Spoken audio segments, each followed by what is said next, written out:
Hello, and welcome to episode 542 of the Awesome Comics Podcast, the place where the small press makes one hell of a big noise. My name is Vince Hunt, and joining me as always is the artist and creator of the amazing comic now hitting Kickstarter. Hey! Vyper, Red Shadow. Hello. What did it fund in 28 seconds? It's Dan Butcher. It funded in just under 9 minutes. Fuck's sake, Wow. that's great. And that was The certainly ACP enough. magic. It was certainly enough to No, get it's not Tony just that. Esmond on the daiquiris. Yeah, I'm having what is it I'm having again? I told you, What have didn't you I? currently got in your mouth? A smoked pineapple daiquiri. Or what did you call it, Dan? A daiquiri. Kitty. A daiquiri. Yeah. Like dactari. That's, Clarence Cross-Eyed Lines just came I said in. they'd say it That's on an old Deep joke. Space Nine, as you said. Yeah. daiquiri. Yeah. But wow, what a show we've got for you this week. Yes. It's good to be in a bad place. If that bad place is hell. Oh, I like that. That's good. Yeah. Did you just make that up? I did. Good. And I'm the one that hasn't been drinking. But it is cause I've had 2 sips of a daiquiri. I'm off my nut. Yeah. I've only had a can of Carlin. Look at you on your What the Carlin. hell? Hang on. Right, before we get into this, we need to zone in on what Who are they? 11 o'clock Right. comics. Yeah. Dan, you are drinking an alcoholic beverage, correct? Yeah. Yes. Yeah. Okay. Fair enough. Sometimes we like to just lubricate beer on a ourselves Sunday before a show. Sometimes, and you've gone for a lager beverage, yes? Well, what it was, my Dan? work is office is going through a refit, so they had to get rid of loads of alcohol. Okay. I'm actually I'm hearing excuses. What are you drinking, Dan? I've got a can of Carlin Black Label. That's one of the cans I was giving away. So I nicked one. I didn't nick one. I was giving it. I don't steal from the workplace anymore. I mean, no one would steal that anyway. They said, "Oh, Do you want a bucket yeah, of soup? no, Yeah, I mean, do you often drink alcoholic piss? oh no, I wouldn't Do you choose often drink Carlin over alcoholic anything piss? else." What kind of fucking question is that? I drink piss, but not alcoholic piss. Not alcoholic piss, please. What's that thing? Was it? Can you get ill drinking piss? He goes, "Yeah." What? Even if it's your own? I can't remember what that's fucking from. Can you... Oh, good thing we said we was going to go straight into the interview before bringing the tone that's down. good, yeah. We No just- fucking around. Well, when one of us No brings up fucking around. a can of fizzy pop, we've got to talk Yeah. about it. And I say Yeah. that. Well, so you're the we only can. person not drinking this week. I can't handle my drink. I can't anymore. I'm terrible. Absolutely Same. terrible. Yeah. I used to be brilliant at drinking. Now I'm rubbish at it. Yeah. It's a young man's game. Now I just have a bottle of hooch and I start seeing Yeah. stars. Only the lemon one. Anyway, Mm. we're going to go back to celebrating because we've been talking about another Kickstarter book that's pretty. The one that we've been waiting for this year. The one Yes. we've been looking Yeah. forward to, other than Dance, which is also good. It's pretty special, chaps. Are you ready to go to hell? I'm going there anyway. Yeah, let's go there now. Hell on Earth has never looked so good because the long-awaited Hellbreaker, Fire in the Blood, has hit Kickstarter. Any listeners who have listened to the show recently will hear us. We've been talking about this book for a couple of years, and we've been looking forward to this for a while, haven't we, guys? We have. Oh yeah. And it's already set fire to its funding goal. We've been lucky enough to see some of the book, but we want to know so much more. So with that in mind, we're very pleased to be joined this week by the creative team behind the book itself. Artist Wunderkind and friend of the show, Ian Ashcroft, and the one and only Pat Mills. Welcome back to the show. Oh, I think we need to mention the editor. We've got And present the as editor- well. Well, yes, we are. Lisa Mills is here. Lisa, who only ever sort of the only laughs and says professional in the one room. word No. previously on our end. Hey guys, you good? Hi. Aye. Awesome. Lovely to be here. And you're probably quite pleased that the Kickstarter has gone off to quite a success, which has been quite Yes. Good. Definitely. Definitely. the mood is high, and we can't wait to get stuck into this. But to I'm start wearing us double off, denim to celebrate. you're wearing double denim. Wow. Yeah. When do you not wear double denim, Tony? In bed. So to start us off, Hellbreaker first revealed itself in the Spacewarp anthology. You know all about that, Mr. Hunt, don't Yes, you? yes, I Yeah. do. Many of our listeners have probably devoured it, but there may be some who missed out on that, or maybe there are new listeners who have joined us since then. So for all of those people, and for anyone who needs a refresher, Hellbreaker what is it? What is it about, guys? Tell us about it. Okay. Well, hell is a supermax prison, and our hero, the protagonist, has escaped. And one of the original readers, a 16-year-old girl who loved the story, said he's like James Bond, but he's on fire. So I think that gives you a thumbnail sketch as to he's an infernal. So the side of it that particularly interests me is we've had vampires, we've had werewolves, and we have zombies. And this is a comparable strange human monster, an infernal. And there's a lot of them, and they've escaped from hell. And as Ian suggested, revenge is a dish best served hot. I mean, James Bond on fire. I mean, that's already quite an image. Well, and the images, of course, are extraordinary because when people go to hell, they're injected with fire in the blood. And this is some kind of supernatural composition that causes them to ignite. And then they go through periods of remission and so on, because they've all been sentenced to eternal damnation. And as the story develops, we learn that this is an artificial concept really created by Christianity to keep people under control. Because if they, if you don't go to church on Sunday, even in my era, and I think it's still the case, technically you go to hell. So it's a control device. And I think hell is important from that point of view to explore when did it originate roughly, how does it work, and how valid are the protagonists trying to escape from hell and get their revenge on the people who sent them there. See, that's, I mean, I love that you've started with all of that because, we've had you guys, all of you on the show before, and anyone who goes to the Kickstarter can see like some of the pages. You'll see how much work has gone into this book. It's amazing, but it's those sort of concepts and ideas and how everything came together that we're going to sort of focus on. This, the idea of hell in comics and how the freshness that you're bringing to it.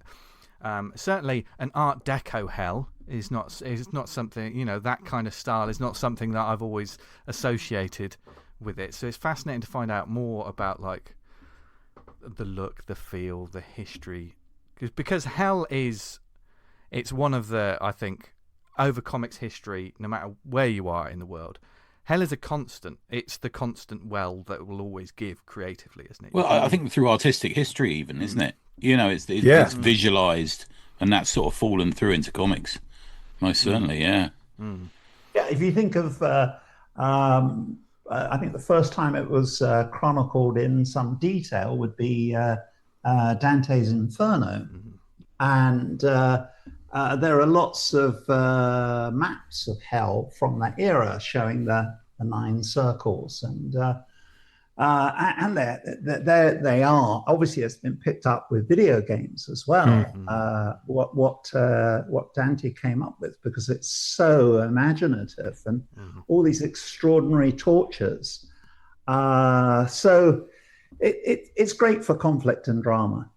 Dante is such a touchstone, Pat, with this, isn't it? It really is. And I'm always struck by, it's a long time since I've read it, but there was a quote. There's a quote, something like in Dante, that the worst part of hell is preserved for those who do nothing during moral crisis. And I think which promotes the idea of hero, which is what you've promoted from hell in a way, haven't you? Yeah. Yeah.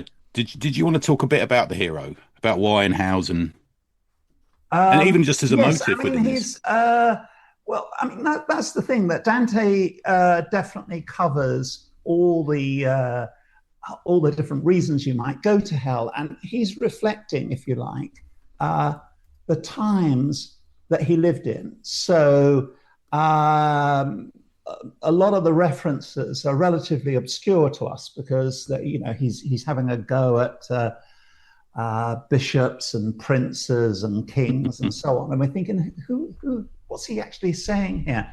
So in a similar way, I think inspired by that Dante approach, it's dealing with contemporary eras. And I mean, the idea first came to me when I was talking to an Iranian friend of mine, and he was talking about the Palestinians.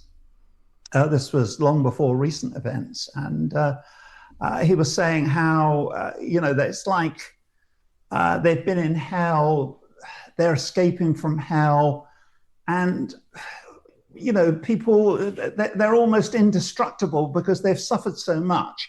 There's a limit to how much human suffering people can experience. And he said that's the sort of thing you might want to do in one of your stories. And it got me thinking about it. And the idea that if you're suffering from, if you've been sentenced to eternal damnation, well, what else can they do to you? You've got to have periods of remission, because if you're suffering the whole time, which is actually the Christian logic, it doesn't really make sense, because you'd, I don't know, I mean, you just blank out or you become immune to it. So I think there has to be periods of remission and control and so forth. And whoever is dealing out this kind of hell obviously is an extremely sadistic race of demons. And that's what we have. They're alien demons who have a very dark sense of humor. There's quite a few of their unpleasant jokes in the course of it. And so it's a very high concept story. There's how did this come about? How do all these people interact with each other? And not everybody is on one side or the other, and not everything is black and white. Interesting. Yeah. The idea of hell being a supermax prison is great. I can imagine this sort of interaction with someone being sent down there because of like murder or something, and bump into someone from the 17th century, and like they got put in there for eating fish on a Friday. Cause a certain amount of animosity. And it's always kind of like an infinite punishment for finite crimes, which always seems very kind of off kilter to me. Like a moment's weakness, and then suddenly you're in hell for the rest of. Oh mate, as a I know Pat is as well, as a Catholic, the most minor things are considered to be mortal crimes. And we're like, something will happen, you'll think, oh, fuck's sake, I'm damned now forever. I'm not getting out of this now, am I? Did you want to talk a little bit about the design, and we can bring Ian in a bit? I know. So because I know you guys have done a lot of backwards and forwards. Well, I'm privy to a bit of it when I've come and seen you, but there's a lot of backwards and forwards about what works and what doesn't work. How did you come up with the world that these guys inhabit, Pat? And then we can lead on to how Ian's sort of, or either way. Yeah, sure.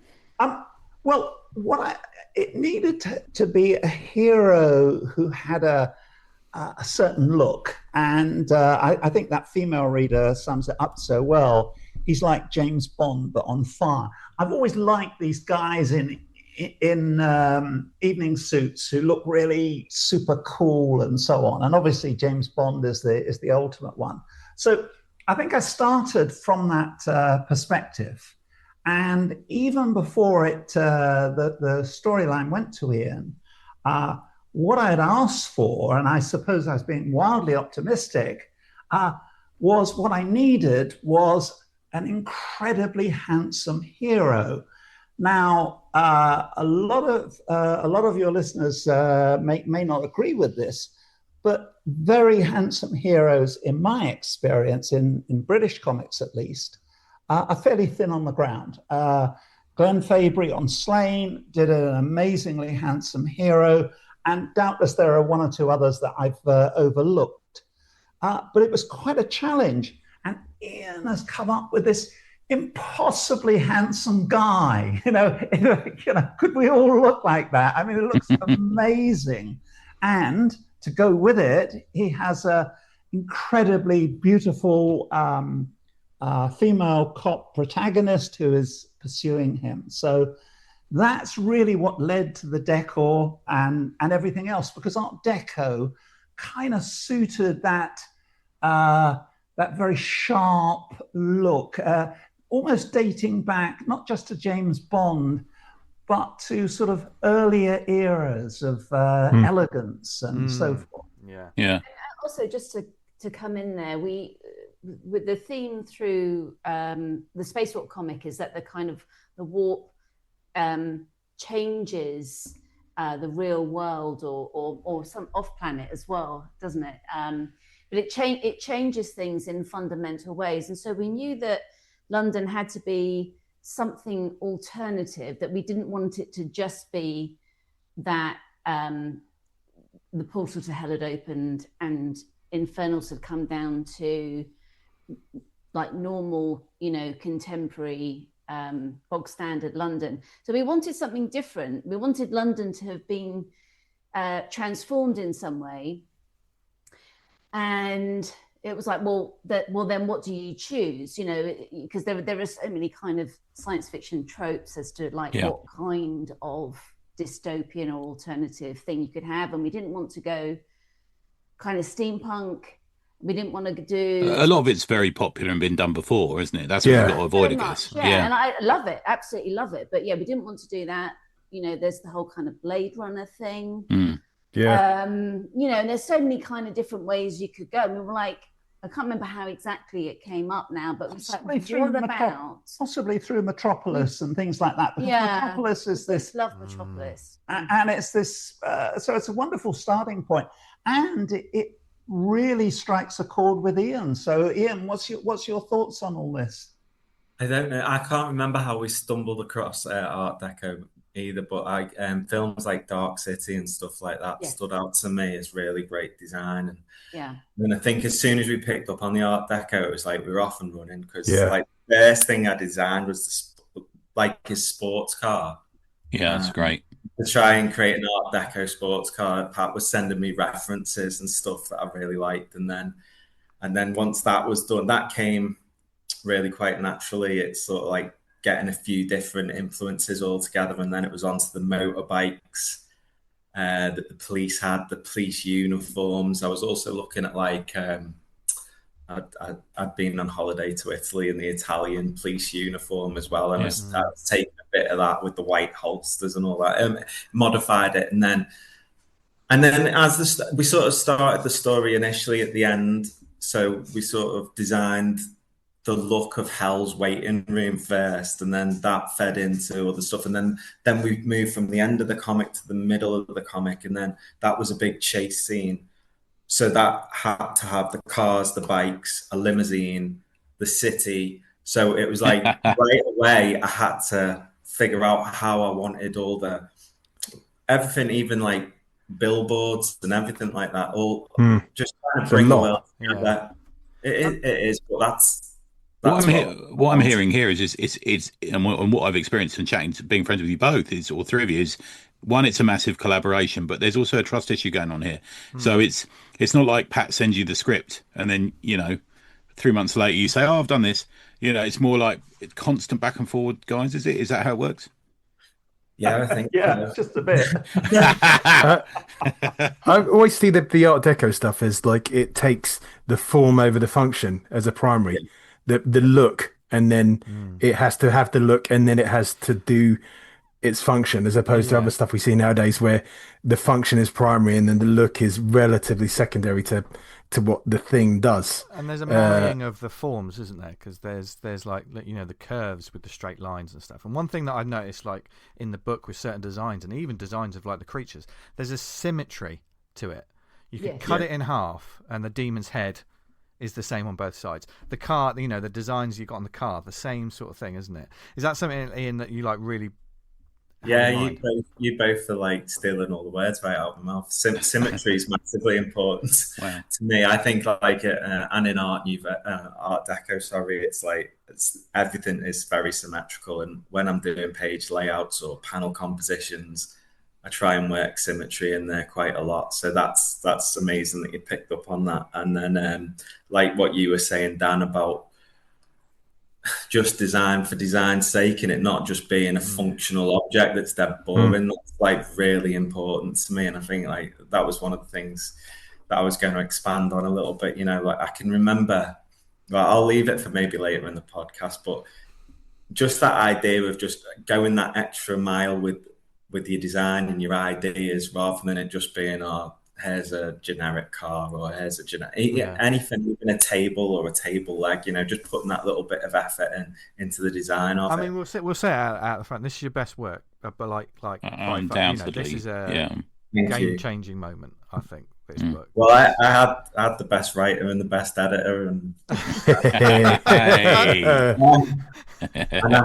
and I knew I had to bring something special to such a special story and a special moment as well. So can I ask you a little bit about, I know Pat talked a little bit about the hero figure there, so being this James Bond, suave, good looking, but what you've managed to do for me is you've managed to have someone who is, you know, classically good looking but also looks like he can throw a punch. Now that's a combination you don't see enough of. A lot of actors on television, I think, they wouldn't hurt if they punched me. Genuinely, you look at them and you think that wouldn't even hurt. But there's one bit where he knees someone, and it's perfection for me. Yeah, and that is good. Is that something because you have to work on the weight of strikes, don't you? Sometimes, you know. Yeah. I mean, I was looking at a lot of reference. You know, every fight scene is like choreographed, and it's not. I don't think anything in that book is just a made up throwing of a punch. Everything I've been like going through, like things like UFC. Yeah, I thought UFC actually. Funny enough, anything mixed martial arts and taekwondo, stuff like that, and then also looking at Japanese art and a bit of manga or anime or whatever you want to call it, and seeing how they can capture that movement. You know, to be honest, listening to the pod and some of the recommendations, because this has taken so long, I've listened to a lot of your shows while I'm doing it. some of the recommendations that come up, and I think, oh, like if you're saying, oh, the movement's being caught really well in this, I'll have a look at it and think, oh, can I bring that in and sort of wrap it around my style or wrap my style around that kind of approach? Well, because I don't think you mind me saying, but because we're friends, I do see the pictures of you at gradings for Taekwondo. So I know that it is actually something you're doing as well, which is unusual. You know, we've talked to you, and I've talked a lot about, you know, if you're gonna punch somebody in the face in a comic, it might be a good idea to do it yourself. You know, it's the best thing ever. I highly recommend taking up a martial art because it's a lot of fun and it gets a lot of your frustrations out. If a page isn't going well, you can just give someone a good kick. And it makes it better. But then again, it must be great for a comic. It is great. Yeah. You know, well, that's one of the things that Pat will probably talk about later. But there's a French element to this as well. And one of the things that is explored within the comic is a martial art that I'd never heard of before called Can de Combat, which is, I think it comes from France, and it's a French martial art where they fight with sticks and canes. And a lot of that kind of takes place within the... There's two really big fight scenes where that happens, and I was referencing that. And I was also looking at Frank Miller quite a lot as well, because there's a male character involved in that, and I didn't want it to look like she'd be a pushover. I wanted her to look substantial and the Electra difficult stuff. Yeah. And like that big chunky kind of forms. And there's a few panels that if we had it in front of us, I could point to it and say, like, that bit there is Frank Miller, that bit there is a bit of Japanese, and that bit there is something else. Nice, man. Just drawing from lots of different. Regarding the main character, the design and the writing of him, we've kind of, if we've got like the kind of similarities going on with James Bond, we've seen James Bond move from a kind of a svelte sort of gentleman type figure, kind of well dressed, to more the modern era. We've got Daniel Craig, who's kind of like Scrapper, the blocky, scrappy, kind of getting torn up, and sort of the idea of what a real tough man is kind of changed into this, you got to have 100 scars, you're torn up. So kind of the main character Hellbreaker is kind of playing against type in that regard. Yeah. Was that kind of the conscientious choice to kind of go in that direction? Well, funny enough, when I started designing him, I was trying to not draw James Bond, if you know what I mean. I was trying, Yeah. the kind of suit, it's hard not to just draw Yeah. James Bond. So I was trying to come up with something a little bit different. I think Pat had sort of suggested someone with like a Cillian Murphy kind of look or something like that. And maybe there's a bit of that in the first person I used for any kind of reference was actually Guy Pearce, the guy in Memento. And if you look at the very first stuff I did for Hellbreaker, you can see that a little bit more, and then it just sort of I think you guys draw and do amazing comics as well. I think you get a shorthand where you figure out a way of drawing a face that is really comfortable for you, and your initial designs start in one place, and then after you've drawn that face maybe 10, 15 times, which I did in Spacewarp. Spacewarp was a great sort of like starter for the big main story that we came up with. Just you settle on a face type that is going to be easier for you to just recreate. Yeah. Use from a range. People say that's one of the hardest things to do in comics is have the same person doing all the talking in the same comic. And also, he's the hero. Yeah. So the person who's front and center of the book has to look different than everyone else in the book. We've read a lot of comics where everyone looks the same. Do you know what I mean? I understand artists having a style, but if you've got a hero, they've got to look different to a lot of different people. I mean, he's an attractive man.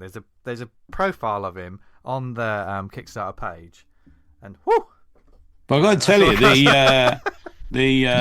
the lady protagonist is also an attractive individual.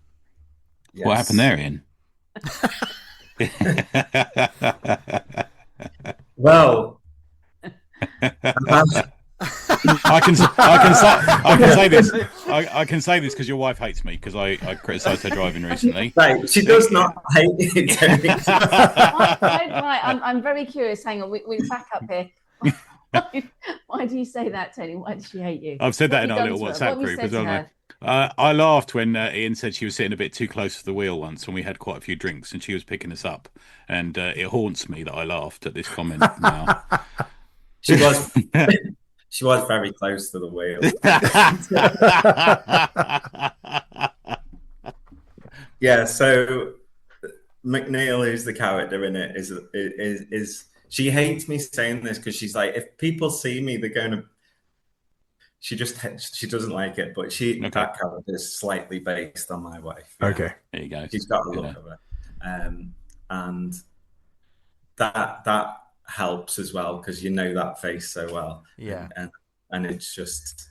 I think it's important to have like a reference point for a character that you can every now and again look back to and think, oh, that's because you can lose it sometimes. When we were doing Spacewarp, I don't know if you can remember, Pat and Lisa, you probably can. There was a page where you felt like you'd started to look too young looking and like we had to do a bit of reworking of that, and I had to sort of come away from the original pages and just draw him a couple of times until I got back into getting the likeness that I needed. Vaguely, maybe long time ago. Yeah, long. Anyway, you got it. Yeah, yeah. The other thing, I mean, we've sat here and talked for 20 minutes about all these good-looking, cool people and the amazing, cool scenery and stuff. But there are moments in this comic where you go, "Whoa, that is fucking freaky," aren't there? Yeah. Do you know what I mean? There's one moment in this, and I've seen behind the scenes a little bit what was going on. And I'm like, Jesus Christ, I've never seen anything like that before. So how did these? Did you want to describe some of the demons, Pat? Because there's one that's very distinct. Sure. Yeah.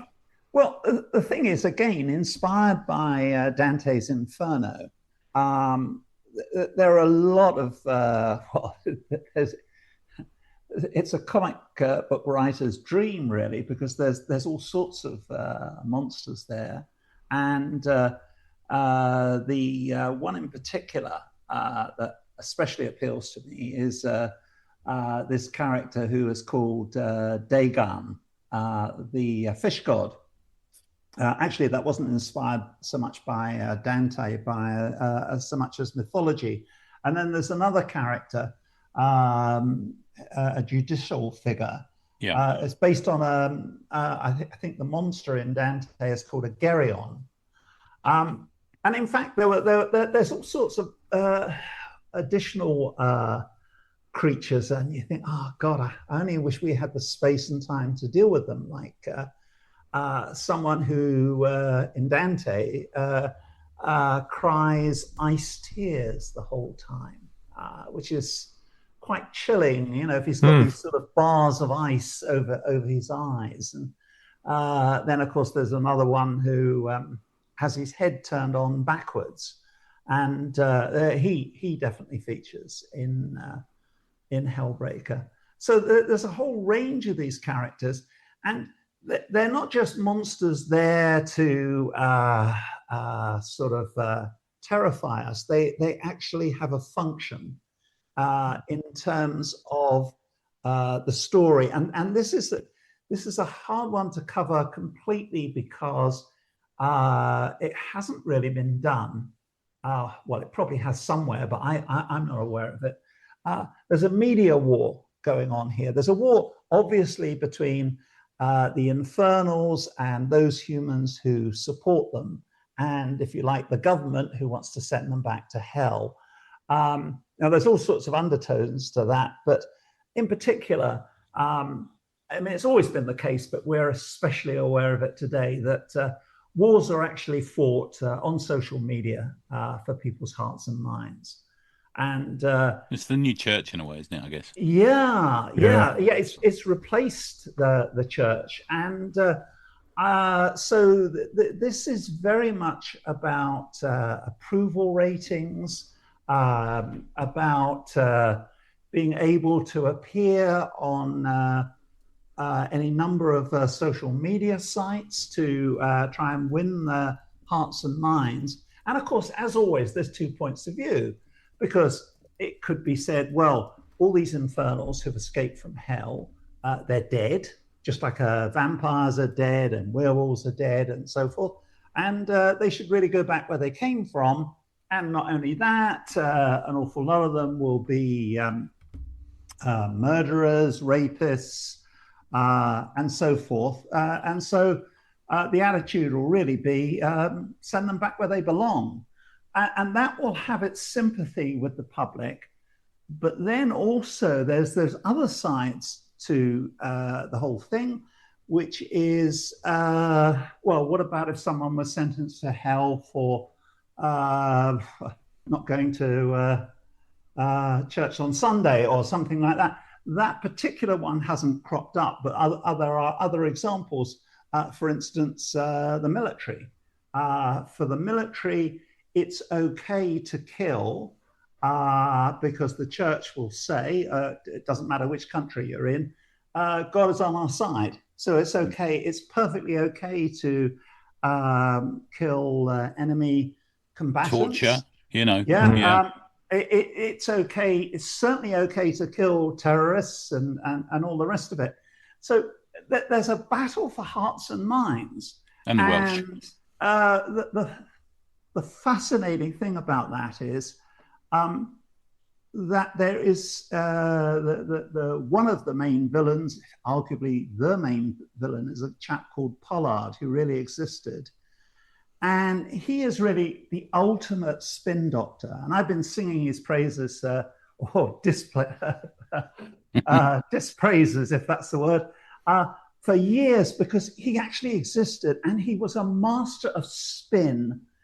Now, no one really knows about this because it's not like, say, Riley, Ace of Spies, where he might have a certain glamour, or perhaps the truth came out, so they had to talk about Riley, and there's doubtless other real-life secret agents that can be presented as positive heroes for the state. Certainly that's how James Bond is presented. Well, this chap Pollard is the flip side of James Bond, which also, of course, ties him in very well with Hellbreaker there. and he really was a master of spin. It would take up maybe too much time to go in for examples. I'll just maybe give a couple of very brief ones. He was the spin doctor who came up with the complete nonsense about Russians coming over to Britain, Russian troops, and they still had snow on their boots. In other words, that kind of media hit, that wasn't just some rumor that went around. He invented that.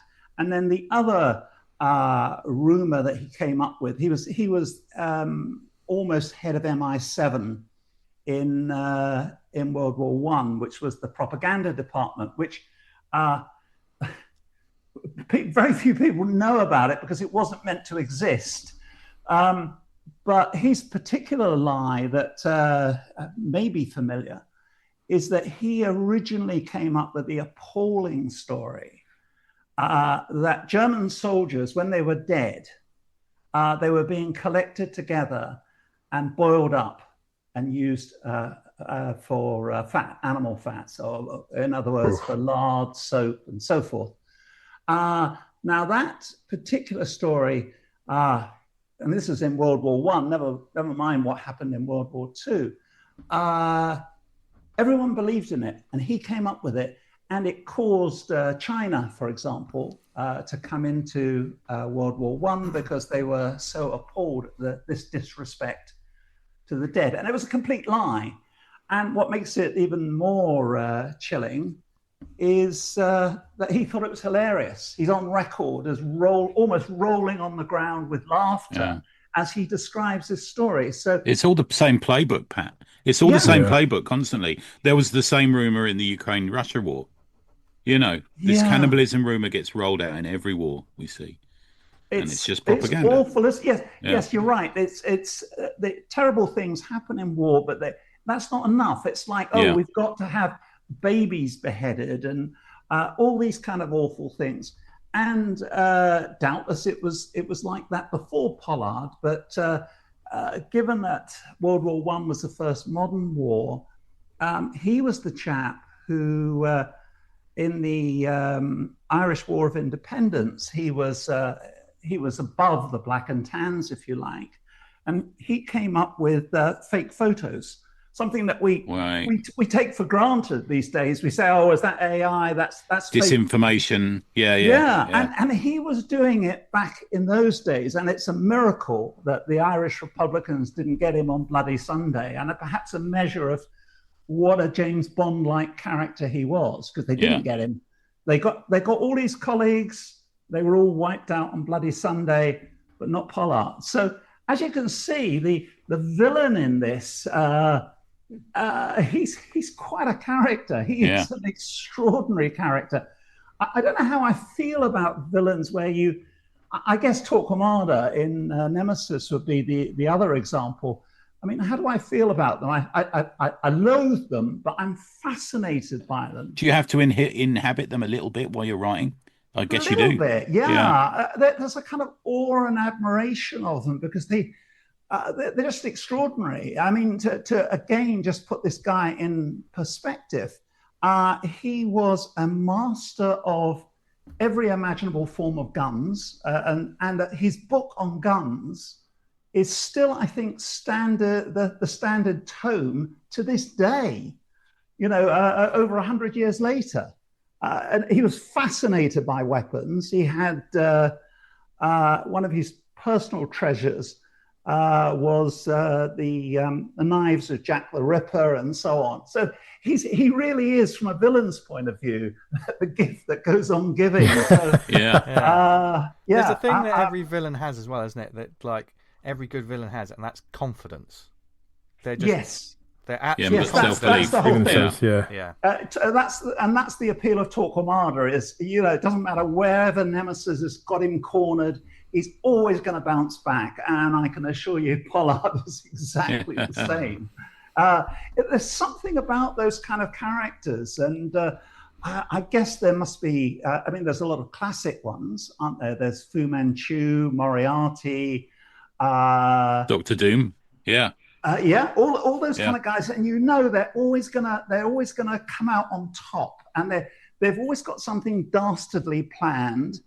And if they're really good villains, there's a logic about it that gives their views a certain appeal. Torquemada, his racism against all alien life forms has a certain dark appeal. You think, okay, I can see where you're coming from. Plus, I think the thing with Torquemada and all these characters you talk about, you say them, and as soon as you said Torquemada and like what he's thinking and what he's doing, I keep thinking, who in the modern world am I thinking of now? It's just, it seems to be eternally relevant because it's like those kind of themes and things just kind of like constantly keep coming up and around, and it's on the news this morning. It's constant. And I think that's the thing about Hellbreaker that I find really interesting, because there's always a subtext to everything, and so Pollard is really good at kind of othering the Infernals, and without going into polemic detail, we can all imagine who those others might be in the real world. There's always a scapegoat group of people that get vilified and blamed for everything and dehumanized. Yeah, we sat around actually working out names for the Infernals, because the general public and Pollard, they're not going to call them Infernals. That's too straight a term. Yeah, so they call them. What do they call? You came up with them actually. It was we thought it was hilarious. We've got was it Scorch Wipe? Scorch Wipe, I think is Turd Fry. Turd Fry, yeah.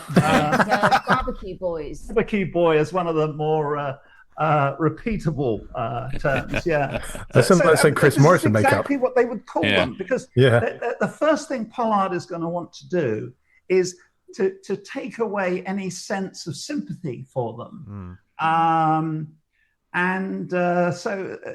So insulting them using these kind of terms is sort of dehumanizing in a way, isn't it? Yes. Yeah, absolutely. In a way, though, you're fighting against the modern world, because what's that line from The Tempest? Hell is empty and the devils are here. Is that right? Yeah. I've made a note of that. I use that somewhere. Yeah, in fact, I must use it. I think we've missed our opportunity on this one, but maybe somewhere. Yeah, hell is empty be continuously relevant. All the devils are here. Yeah. Yeah, because they really are, aren't they? Yeah. So it moves. You're almost moving between two places in it. Yes. Yeah. Okay. Let me ask you. Let's just break up to ask a question then. Just a simple question. Would you rather reign in hell or serve in heaven? There's a bit of Milton for the conversation. I've got to think about that. Reign in hell or serve in heaven. Serve in heaven. Oh God, I don't know. Everyone wants to be their own boss, surely. Yeah, exactly. Yeah, it's a bit hot, yeah. Yeah, I suppose it would have to be reigning in hell, I guess. Interesting. You could always be a kind boss in hell. Couldn't Get a load of air conditioning in. You got to change the system from turn the thermostat. The HR department's probably chaotic in hell. Well, that's one of the fun things about these aliens is that normally demons in hell follow the Dante image fairly closely, but the Supermax prison, of course, means that they are very much modern demons. They keep up to date with whatever's going on in the world, and they have this very unpleasant sense of humor. So they're bureaucratic as well. They have systems, and they talk about terms and conditions. Yes, changing because one of the things I don't think it's giving too much away, because you'd have to see it in the context of the story to for it to sort of really come over, but. Lots of people on Earth have realized that what they're doing could result in them going to hell, and so they've made a deal with the Altors that they won't be going. And this is the elites you're talking about. Yeah, the elite. Yeah, and so I think it would be in a future story that, I mean, it's referred to in this one, but it's a kind of Firegate scandal where the truth gets out that all the rulers, the elites, will never go to hell. So, Tony Blair, for what he did, he's got the face for it, isn't he, these days? Yeah, he's looking more demonic. Yeah. Every time I see him, he looks a bit more like a demon. Yeah. Yes. If that was like our present reality and that came out, I'm sure like most people are like, that figures. Yeah. They go, who do you think's the demon in government? Yeah, it's Blair, isn't it? Look at his face. Yeah. So there's this kind of empathy, and there's one chap turns up in hell towards the end of the book, and he's saying, I shouldn't be here. I should be. We have a deal. We had a deal, and the altars say, didn't you get the memo? Our terms and conditions have changed. And this is because they've changed because they're aware of public pressure, which again leads us back to the social media war. Winning hearts and minds. So they're thinking, oh Christ, we can't keep letting these elites off, and so they go up to heaven or the astral bar or wherever. They're in hell as well, and so this is obviously in an attempt to say. Hell sounds ridiculous. Hell is democratic. It's for everyone. There's no one. It's worried about looking bad, which, if you think about it, is crazy because it's it's nuts. It's not an image problem. Yeah. So there's all those kind of subtext to things, and I don't think it was something I completely knowingly. I think I walked into it really because I suppose it's like any other high concept story, whether it's Celtic myths or the world of Nemesis and Torquemada. Once you start asking these questions, you've got. I've got to have the answers to them. I can't write this on a. I do. Yeah, I do a lot of. Okay, I like that idea, but why is it like that? And can I just be Mrs. Pedant for a moment? I go, but how would that work? And what does that really mean? And I know the readers don't have to know that, but I need to know the logic behind that. So I'm often kind of. Trying to sketch out that kind of world logic, and it makes it really, really fun. I think. Yeah, it makes it a very three-dimensional world, and I think this is in line with the better TV shows that are around. I mean, maybe a few decades back, things were, what should we say, relatively simple, and they didn't really explore high concepts. I mean, for example, say Danger Man or Callan, where you've got some idea of a background, but it's not really worked out. And then you come to something like Slow Horses today, and he's worked out the whole damn thing. Not only has he worked out series 1, he's written novels about half a dozen novels at least, where he's really worked out who these people are and where they're going to be in the future.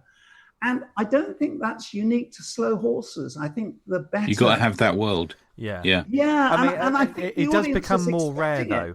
It does become more rare. It's going to become more rare, especially with, like, you hear that horrible mandate that the studio. We talked about it last week, didn't we? Yeah, the studio is putting out the 2-screen mandate, that people are asking writers to create something that is. So if you ever watch a show and just think, why do they keep going over the same thing? Why do they keep explaining everything? Yeah. It's because writers are being told, write something that someone can watch while they're on their phone. Yeah. Which is why when you get a show like a Slow Horses or Pluribus is something that I've just started watching. I'm addicted to the new one, and it's like you got to watch it.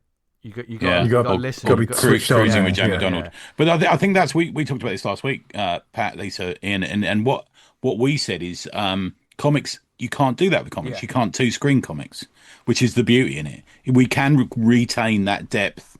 We can retain that world building because if you look away, you're not reading a comic. Yeah. So it draws your attention constantly. You can listen to music, I guess, but it's different, isn't it? You know. I think it's really sad that. Writers are being asked or ordered or commissioned to write very superficial dramas where people can just sort of drift in and out of it. I'm not Sad, isn't sure that.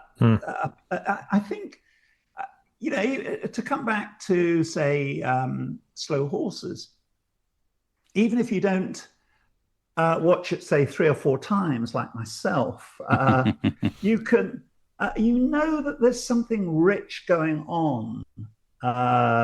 What was that drama with based on, what was it? Was it based on the Maxwells or Succession, is it? Succession, yeah. I mean, Succession is incredibly complex.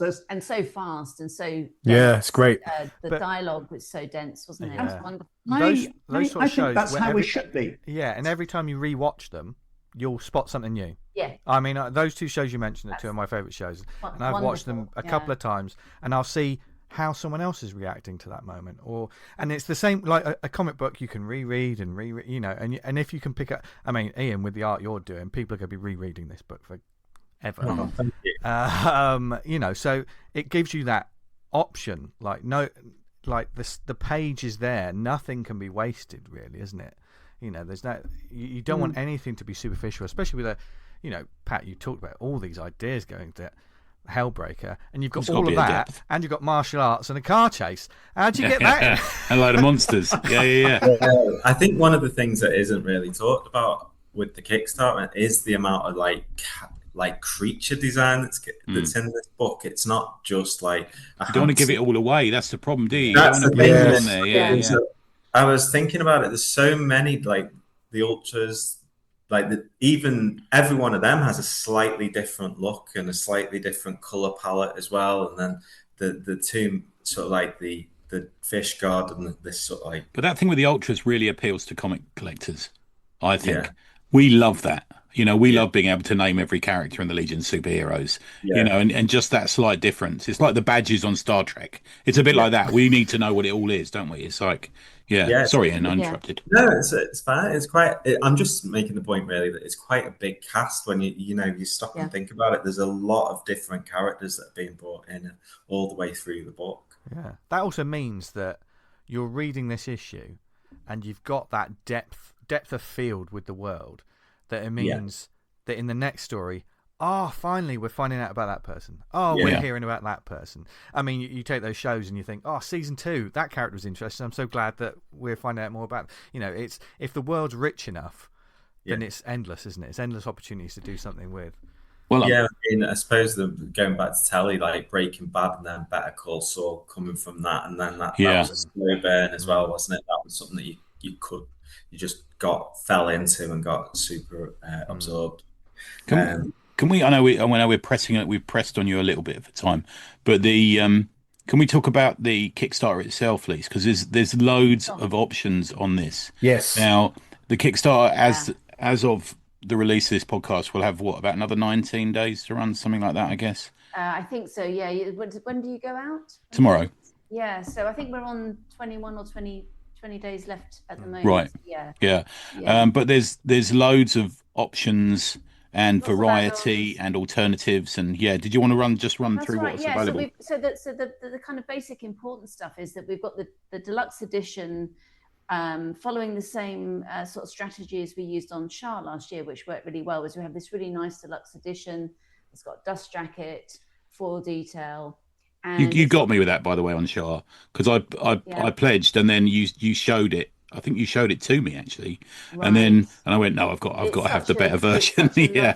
Lovely product, and it is. We're going to put the same love and care into that. So, and then that will have some extras in it, and one of them being Asquith: A Night Down the Pub, which is this bonus 6-page story written by George McDonald with great creepy art by Ian, who's using a different style. Slightly different look to it, isn't there? Just is it a bit more digital, Ian? Is that what happened? Nightmarish. Yeah, it really is.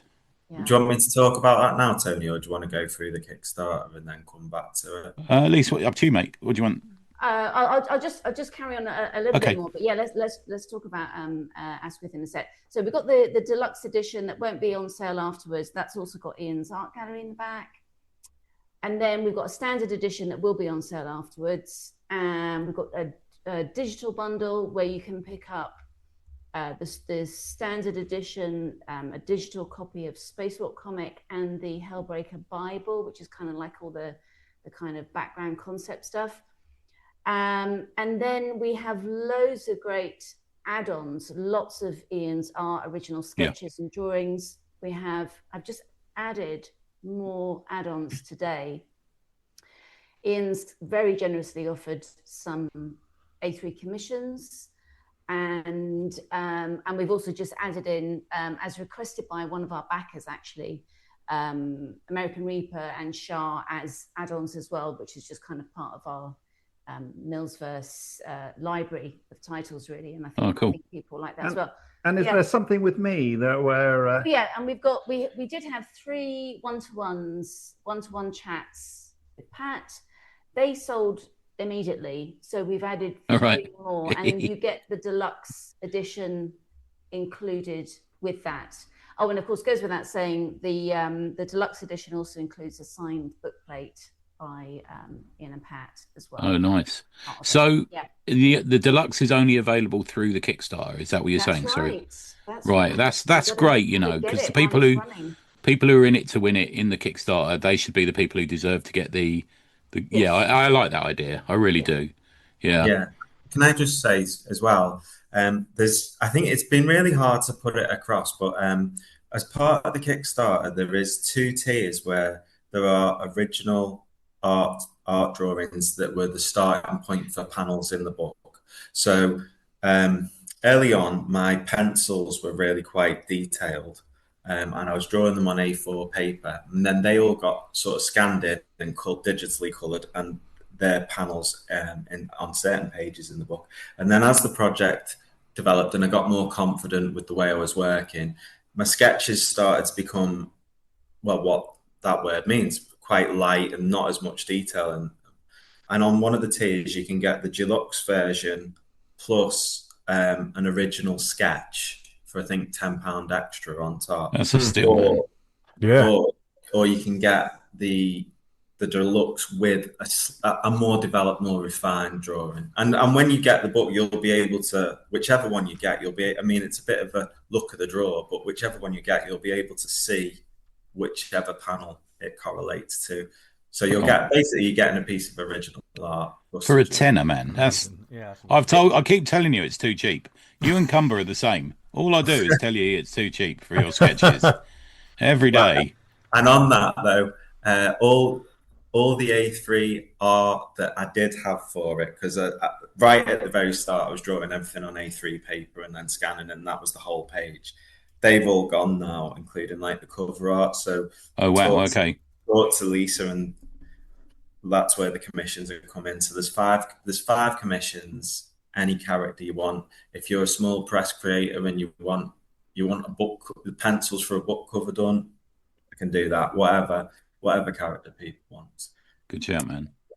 Nice work. We were going to quickly cover the short story that's appearing in the deluxe, A Night Down the Pub, which is, I was there at the inception with you and George in the pub.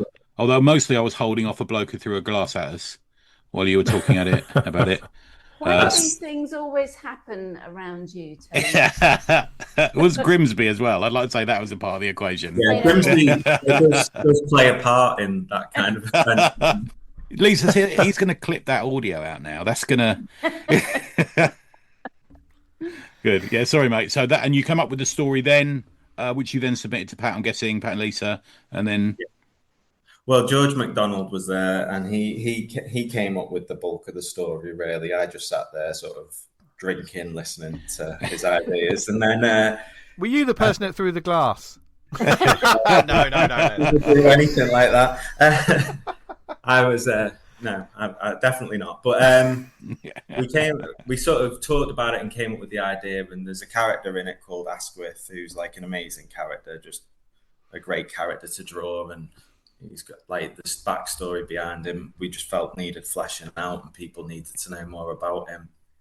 So then the idea came about like that he would be in a pub as well, but the pub was really sort of almost like a purgatory, a waiting room for people who were getting either condemned to hell or, I suppose, lifted up to heaven if it goes the right way.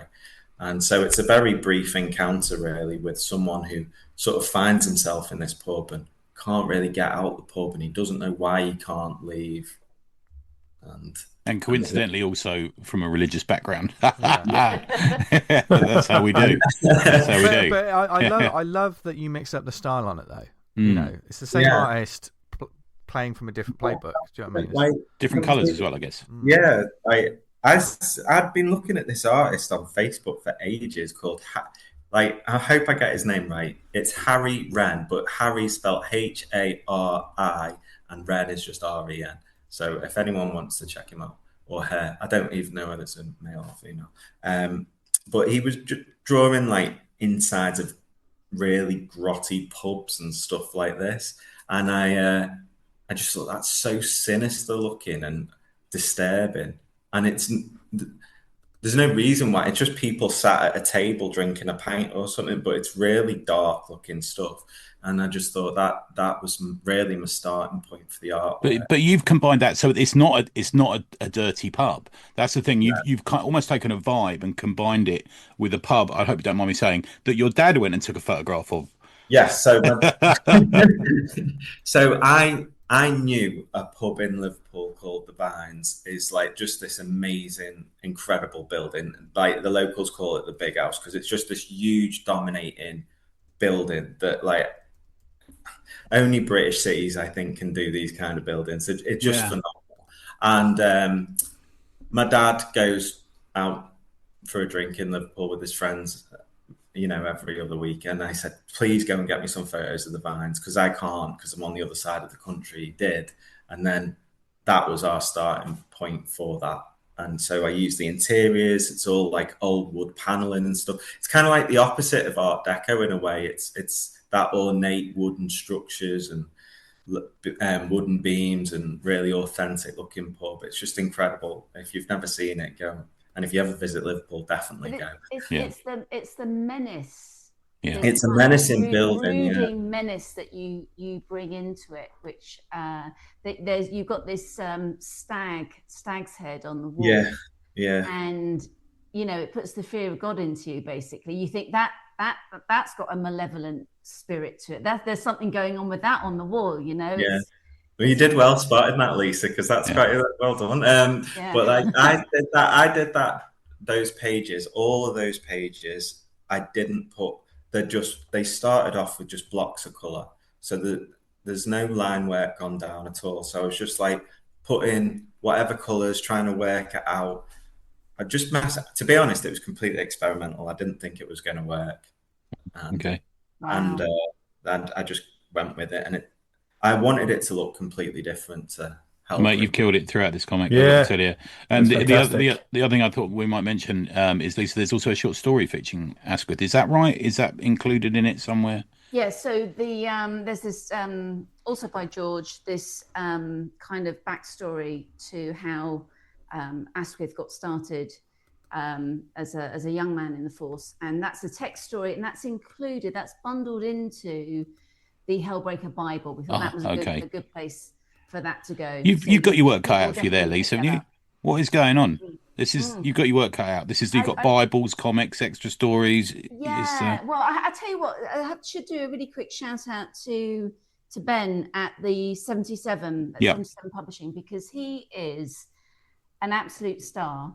So he's taking care of one part of the Kickstarter, the fulfillment and some other stuff. Is that right? Yeah, he's doing all the fulfillment. He'll also do some of that printing. So he'll print out the Bible. We'll have a cover sheet that we print out here in Spain, which Pat will sign, and then it will go to over to England, and Ben will compile all of that stuff. And he's just really good at like putting everything together. He has all these sort of tables. He has this filing system, spreadsheets and databases and things, and piles of stuff, and like, I don't know, print out labels. I don't know how he does it, and he brings it all together. Not only that, though. Don't do yourself down. You're taking a lot of the weight on this as well. You're officially the editor. Is that right, Lise? That it's sort of credited wise, because I know you've talked a lot about the story. Yeah.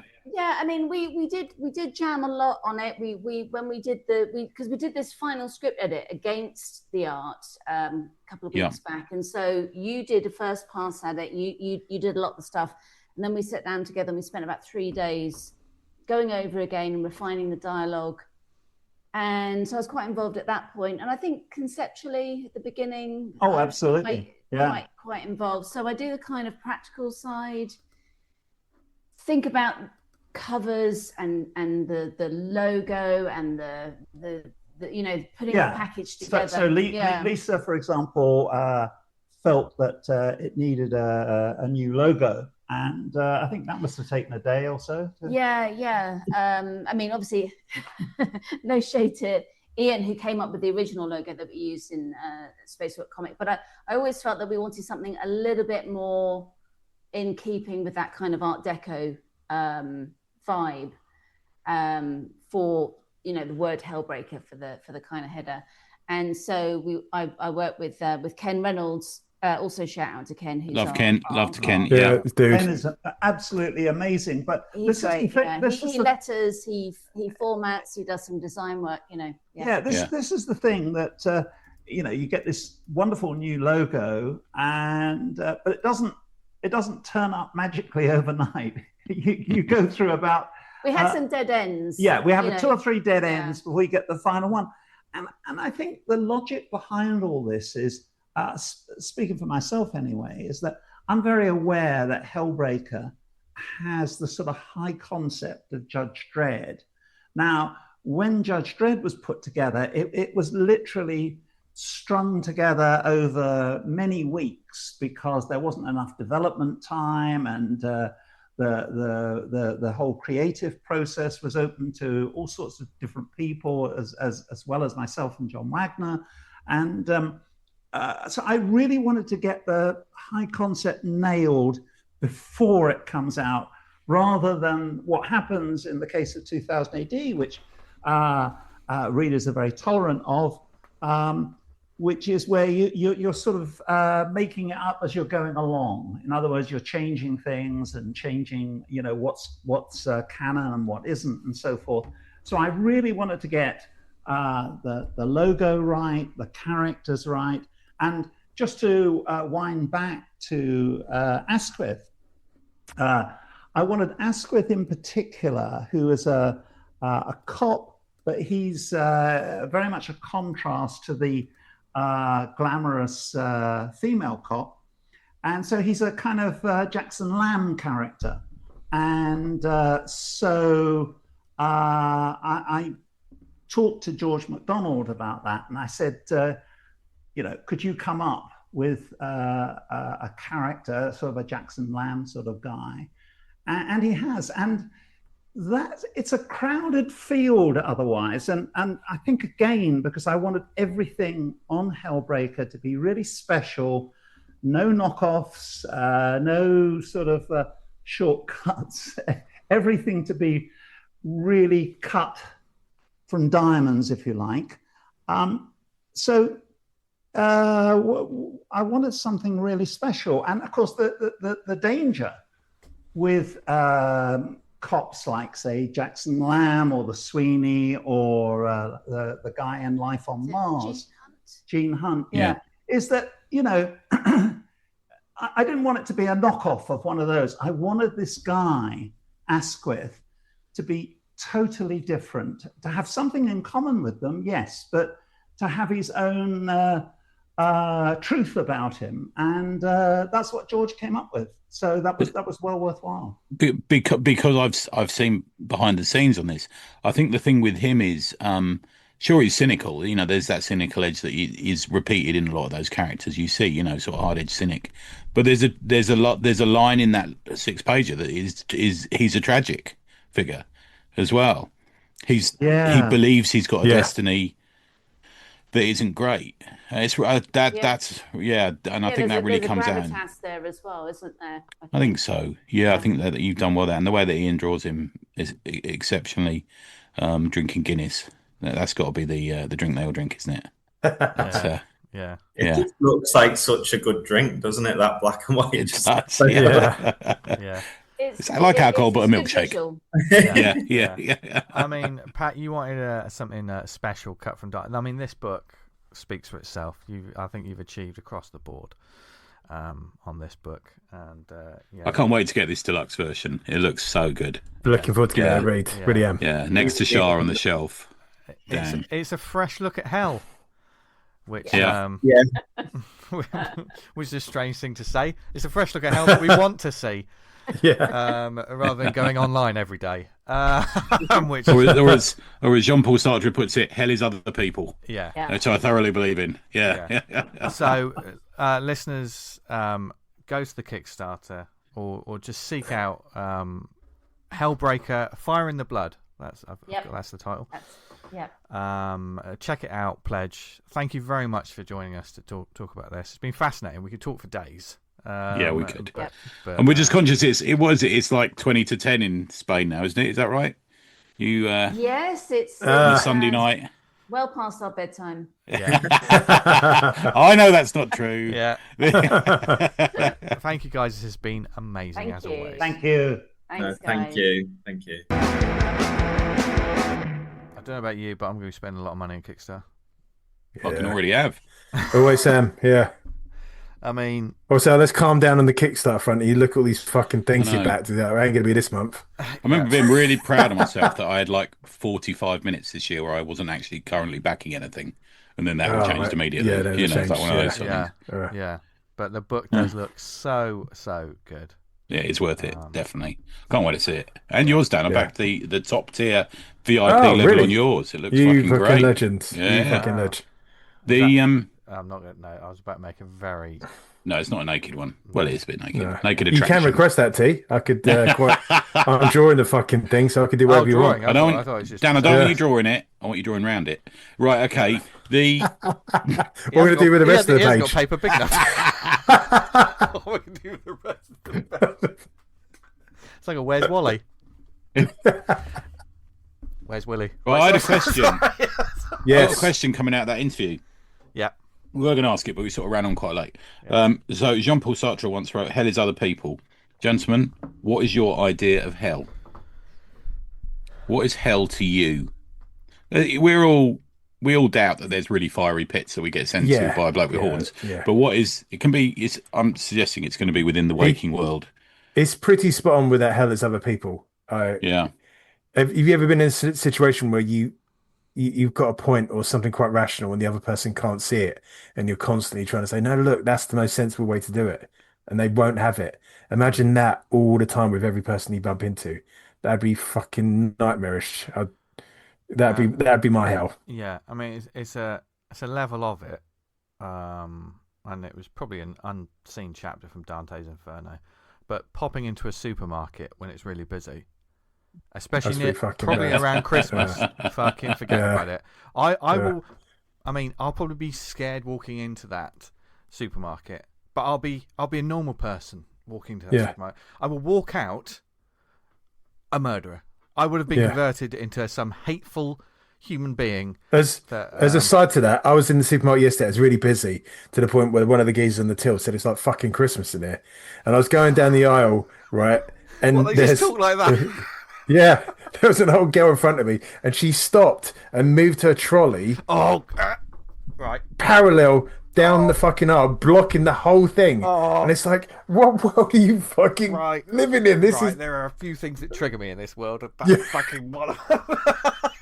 I just couldn't understand the logic to it. And just all spatial awareness goes. It's like they got those kind of blinkers on that fucking horses have that you can't see what's going on. Oh, nuts. Yeah. Yes, I agree with Vince as well. That would be fucking nightmarish. Yeah. T? Being at a comic convention and selling comics, and next door is someone who's just selling badges and is selling 10 times more than you. Just going fucking gangbusters, yeah. And people are waiting, they put their drink on your table. Is that hell, or is that some sort of purgatory? Yeah, hell is smoked pineapple daiquiri. But probably purgatory. Yeah. Maybe the drink they put on your...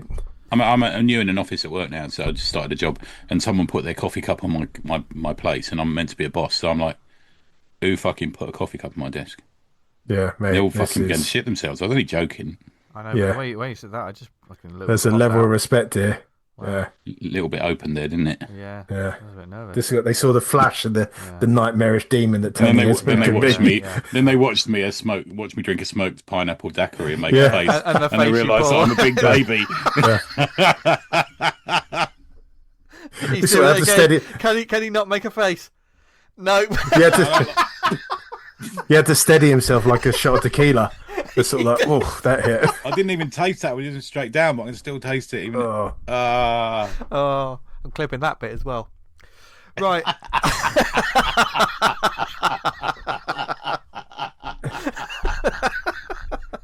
Oh dear.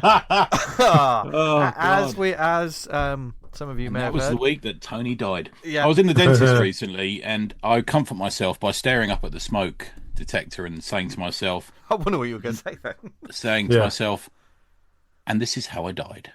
You know, and it sort of makes it not seem as bad then. Yeah. You know? Yeah. I go I told you- somewhere, I told you when I came somewhere out- else when I'm at the dentist. I stare at something. Yeah, Usually that just- light that isn't Yeah. too bright. And all of a sudden I'm like Russell Crowe in Gladiator walking through a field of wheat. Just, I got I'm the somewhere nicest. else. He's the nicest dude. I think he's Polish, so he doesn't understand my jokes. So when I got out of the chair and I went to him, I still don't know where the diamonds are. Not even a laugh. Not even a laugh. I went to a dentist one and they had like a TV on the that's ceiling a good so you could look at it. And he was like, do you want to watch anything? And I said to him, anything you put on there, I'm going to fucking hate for the rest of my life because it's going to remind me of this procedure. So no, I don't want to watch anything. Yeah. I didn't use those terms, but that's how I felt. Just imagine if you looked up and there was a mirror. Yeah. Oh, Hate yourself. That's filth. That would be awful. Oh. But you I'll watch it. take my Oh, yeah. trousers down. Put on my favourite film ever, please, so I can have that coupled with like Yeah. teeth extraction or a Yeah. fucking filling.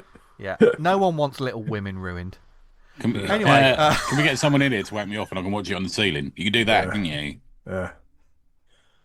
Can you get that in the watching that, NHS? that's right. The old I'll go private. teeth. Yeah, but you'd have a Like waiting that. list for fucking. Yeah. You got waiting list anyway. If you had a wank into it, it never fucking gets seen to, would it? Labour government. Anyway, that's a joke. Starmer's Britain. God. Anyway, do we have any shout outs? I haven't got any shouts. Dan, Yes, what have you got? I do. We've got Killtopia Phantoms, issue 1. The award-winning cyberpunk series returns. An elite Neo Tokyo police unit hunts a mind hacker who makes people's worst fears a reality. That's Blitz past his goals. Got another couple of weeks on that one. Do go check that one out. Obviously, I'm going to do the obligatory Vyper Red Shadow. First was for his city, second for his country. This time it's personal. That's going great, man. Fucking thanks to everyone who's backed it. Massively appreciate it. I'm hard at work now. Kieran and I did a bit of streaming today with me working on a page, and I did a bit yesterday. Oh, I watched that. Talking for an hour non-stop is fucking hard. It's really, at the end of it, I was like, If you're not talking to anyone in particular, like you're not having a discussion. yeah, you're just kind of talking Yeah. like, it's not a back and forth thing. It's literally It's like these just, guys who do their now own I'm doing podcasts. this. I don't know how they do it. How you sit there and just talk to yourself. Having someone else Yeah. on is easy, but Yeah. I That's don't why understand sometimes that. when you have like streamers and stuff like that, they like watch the chat, don't they? And then if chat says Yeah. something, they can bounce. Because it's hard. yeah. If you haven't got anything to bounce off, then it's really difficult, isn't it? I had a couple of people asking questions and stuff, and it's a great way of like, it's streaming what I'm doing on the iPad so people can see why you're doing X, Y, and Z, and you can answer that question. Yeah. Perhaps more than you could like with a static image and text going back and forward. So I'm going to try it while this campaign goes on to help promote it, and then we'll see. I've done a couple of. I think like I've watched like Daniel Warren Johnson's like YouTube and stuff like that, or and they usually like, is it 20 minutes or something like? He'll just be working on a part of a page, won't it? And just be like, Right. okay, I'm just working. Yeah, I on this. can't. I really like them. I just can't imagine me doing them. That's the. I just. Fair. It's so difficult, isn't it? Yeah. Yeah, I mean, it'll probably be, if you want to do more things like this, just choose a panel or something, do a 20-minute like sort of recording of it and talking about it, and then just upload that. That might be a bit Yeah. easier. So, but We'll see how it goes. The book looks amazing, Dan. Take some questions Oh, next thank you. time, and I'll write some in there. Yeah.